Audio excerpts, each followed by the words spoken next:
Welcome to another edition of In the Spotlight with the Minnesota Magicians. I'm Jimmy Lillidahl, play-by-play voice of the Magic. Saturday night, the Magicians in action at Richfield Ice Arena. The Wilderness starting the scoring. Billy Excel gets a goal. Brett Heikala and Ivan Chukarov get the assists. The Magicians strike back with a power play goal. Lukey Laub gets the goal. Nolan Schaefer and Sam Becker get the assists. The Wilderness take a 2-1 lead with a power play goal of their own. Tyler Klein gets the goal. Aaron Miller and Ivan Chukarov get the assists. The Magicians are able to tie it up as the first period came to a conclusion. Sam Becker adds his 4th goal of the season. Jack Christensen gets the lone assist on Sam Becker's goal. In the second period, the Wilderness take a 3-2 lead on a Darian Romanko goal. Nicholas Litamaki gets the assist, and the Magicians strike back. As we go back and forth, Lukey Laub gets his 16th or 17th goal of the season. Brady Jones gets the lone assist. The Magicians then took the lead. Another power play goal for the Magic as they went 2 for 4 on the PP. Sam Becker gets an assist. Nikita Malakin gets an assist as they set up Nolan Schaefer on the left point. You can see the rocket as Schaefer let that one go pretty quickly, and the Magicians had the lead. Unfortunately, in the third period, Tyler Klein ties the contest up at 4 goals apiece, and the game goes to overtime. The Magicians get a tripping penalty in the overtime, and then Tyler Klein ends it on the power play. Aaron Miller and Darian Romanko get the assists as the Wilderness beat the Magicians 5-4 in overtime. The Magicians do get a point and now lead the Brown Bears by 4 points on that last playoff position. Welcome back to In the Spotlight with the Minnesota Magicians. I'm alongside rookie forward Nathan Krusko. Nathan, you guys had an okay weekend. You pick up another point and then gain another point lead on the Brown Bears that are sitting in 5th, and overall a pretty good weekend. Yeah, any point we can get to a good point late in the season. We're really just trying to look forward and get some momentum getting into the playoffs. You're from Georgia, not a very popular hockey location, kind of a non-traditional hockey market. Yeah. You know, it's really grown in the South recently, so that's great to see, but yeah, it's awesome playing in the South. You were one of the players that signed a tender agreement, so you were sought out before you came here. Obviously, you signed it and decided, you know, that you wanted to come play here. What was that like for you? A lot of kids will be a free agent and they'll just try and attend a camp and make a team. It's kind of nice to get, you know, an offer on the table beforehand. Yeah, no, Coach Upton approached me and looked into the program. It looked all checked out really nice. We had a nice area here in Richfield and great core group of guys, so I thought it would be an outstanding opportunity, and it turned out to be so. You played with the TPH Thunder at the midget level, a good program. People know about that program. A lot of guys playing in this level and higher levels. You know, what was it like playing with TPH Thunder? Yeah, a great opportunity. I was under the structure of a lot of great coaches, and I had some great teammates that moved on just like me, and it's good to see them move on as well. You're wearing the Defending the Blue Line jersey on the February 28th. Fans will get an opportunity to bid on those. You played on Pink Night as well. What's it like to be able to get a platform like that, to be able to give back to people? Oh, it's awesome. I mean, I think it's a great cause, and I'm really honored to wear a jersey like this and defend the Blue Line. Perfect. The next 4 games against the Coulee Region Chill, a team you guys haven't really played a lot, you know, this season, a little bit earlier on. But, you know, what are you guys looking to do these next 3 or 4 games? Kenai has really been struggling. They're 1-14 in their last 15, so you guys have been able to gain a couple of points on them.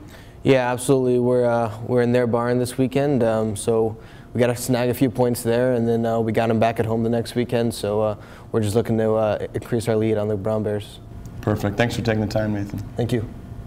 Welcome back to In the Spotlight with the Minnesota Magicians. I'm Jimmy Lillidahl alongside rookie defenseman Spencer Kuhlman.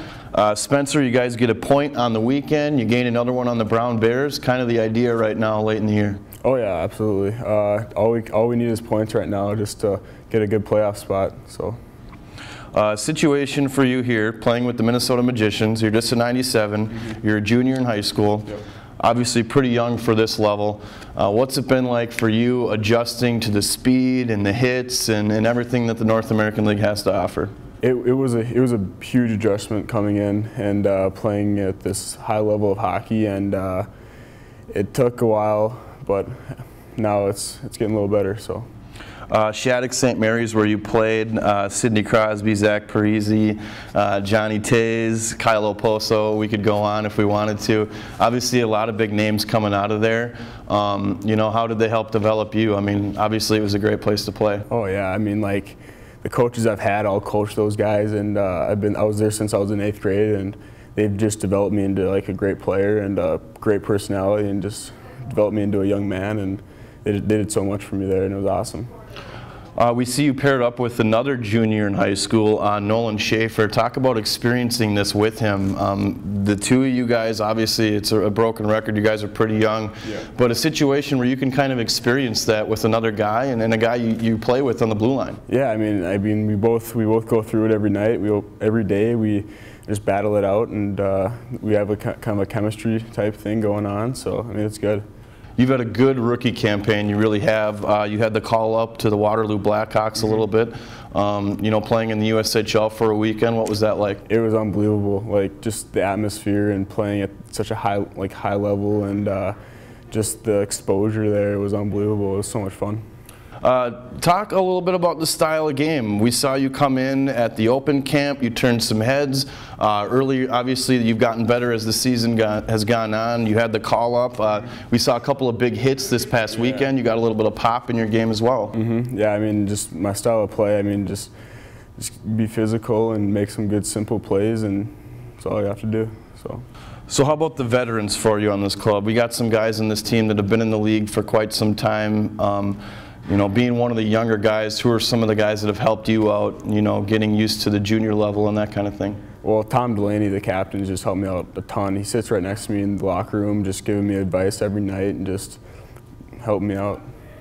The high school schedule. You're in high school. That's got to be tough playing with junior hockey, and a situation here today where practice is a little bit later, but I mean, you got to finish school and then get to practice, where some of these other guys get to sleep in. Yeah, they're working and they're taking classes, but you kind of have a full docket, you know, playing or going to high school and then playing at the junior level. Yeah, I mean, it's like we'll have to wake up at 6 a.m. every morning, get to school by 7:30, classes all day long, and get out at 2 o'clock and get on the ice at 2:45. I mean, it's a long day. Before we go here, I want to ask you about some of the people that have been there for you through this. You're from Grand Forks, then you go to Shattuck, now you're playing at the junior level. I mean, you've moved around a lot, you've been to different locations, you're living away from home. Who's there to help you through that? I mean, it's nice to have somebody to have, you know, whether it's a mentor or some, you know, a family member to help you through it. Well, my father, my dad's been like helping me out ever since I was young, and he's just been pushing me and like helping me out and helping me make decisions, big decisions and stuff. So yeah. Before we go here, next 4 games against the Cooley Region Chill, a team you guys haven't played very much, but how important are these next 4 games? Oh, they're incredibly huge. Like, we need every point we get, and I mean, they're a good team, so we're gonna have to come out and battle every night. Perfect. Thanks for taking the time. Yeah, thank you. Welcome back to In the Spotlight with the Minnesota Magicians. A big thanks to Nathan Krusko and Spencer Kuhlman for joining me. This week's wrap-up, February 22nd. That game has been switched to March 19th, so no home game on February 22nd, as we do have 5 or 6 home games in the month of March. The Magicians will be at Cooley Region this weekend at Green Island Arena. You can check out the broadcast on fasthockey.com. And then the following week, the Magicians will be here at home against the Cooley Region Chill again. Both games, the 27th and the 28th. On the 28th, the Magicians will wear the military uniforms, and those will be auctioned off. All proceeds going to Defending the Blue Line. That's February 28th for Military Appreciation Night. And then some good news, the Magicians did pick up 1 point on the weekend with the overtime loss. They now have a 4-point lead on the Kenai River Brown Bears on that 4th playoff position, as we have 14 regular season games remaining on the docket. That's going to do it for another edition of In the Spotlight with the Magic. So long, everybody. Magicians!